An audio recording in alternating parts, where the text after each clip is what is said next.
ସ୍ପନ୍ଦନ ମୋ ନିଶ୍ୱାସ ମୋ ବିଶ୍ୱାସ କେହି ବି ନୁହଁ।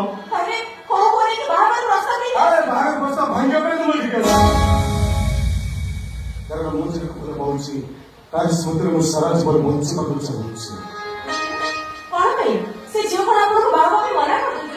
ସେ ଝିଅ ନିଜ ମ୍ୟାରେଜ ସାରିଛି। ଏବେ ମୋ ପାଖରେ ତା ଭଲ ଛଡା କିଛି ବି ନାହିଁ, କିଛି ନାହିଁ। ବାବୁମା ଆପଣ ଜଣେ ଭଲ ମଣିଷ ବୋଲି ଜାଣିଥିଲି, ହେଲେ ଏତେ ଭଲ ମଣିଷ ସେଇଟା ମୁଁ ଏବେ ଅନୁଭବ କରୁଛି। ଆପଣ ଗୋଟେ ଝିଅକୁ ଭଲ ପାଉଥିଲେ ବୋଲି ତା ଜାଗା ଆଉ କାହାକୁ ଦେବା ପାଇଁ ଚାହୁଁନାହାନ୍ତି। ସେଇଟା ତ ଆପଣଙ୍କର ମହାନ ପଡିଆ। ଆରେ ଆଜିକାଲିର ପୁଅମାନେ ନିଜ ଘରେ ସ୍ତ୍ରୀ ଥାଉ ଥାଉ ବି ବାହାରେ ଝିଅମାନଙ୍କ ସହିତ ପ୍ରେମ କରି ପ୍ରେମିକର ଅଭିନୟ କରୁଛନ୍ତି।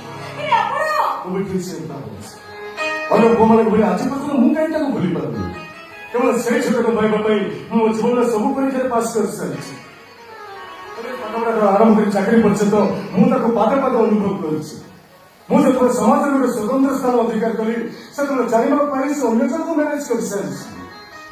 ଆଜି ସେ ଅନ୍ୟ କାହା ହେଇଗଲା ବୋଲି ମୋ ହୃଦୟରେ ମୁଁ ବାହାର କରିଦେଲି। ଅଳ୍ପ ତଳ ତା ସହିତ ମୋର ଦେଖା ହେଇଥିଲା, ମୁଁ ତାକୁ ସବୁ କଥା କରିଦେଲି। ହେଲେ ଆଜି ପର୍ଯ୍ୟନ୍ତ ତା ପାଇଁ ମୁଁ ମ୍ୟାନେଜ କରିପାରିନି। ସେ କଥାଟା ମୁଁ ତାକୁ କେବେ ବି କରିପାରିନି। କାହିଁକି ନା ତା ସୁଖ ସଂସାରରେ ମୁଁ ଝଡ଼ ସୃଷ୍ଟି କରିବାକୁ ଚାହୁଁ। ଆପଣ ଏତେ ଭଲ ପାଣି ଚାହିଁବ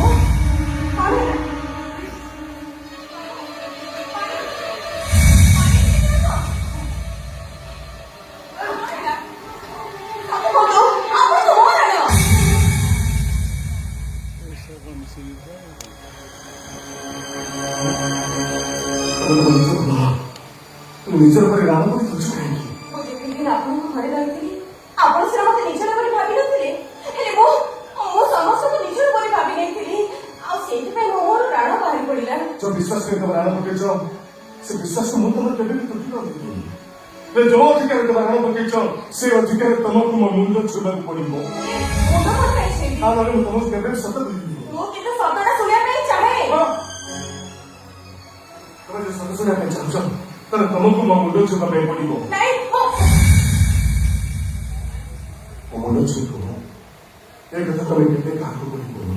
ଠିକ ଅଛି, ଆପଣଙ୍କୁ ମୁଣ୍ଡ ଛୁଇଁ କହୁଛି, ଏ କଥା ମୁଁ କାହାକୁ ବି କହିବିନି। ଯୋଉ କଥା ଆଜି ପର୍ଯ୍ୟନ୍ତ ମୁଁ କାହାକୁ କହିପାରିନି ସେଇ କଥା ଆଜି ମୁଁ ତମକୁ କହୁଛି। ମୋତେ ବ୍ଲଡ କ୍ୟାନ୍ସର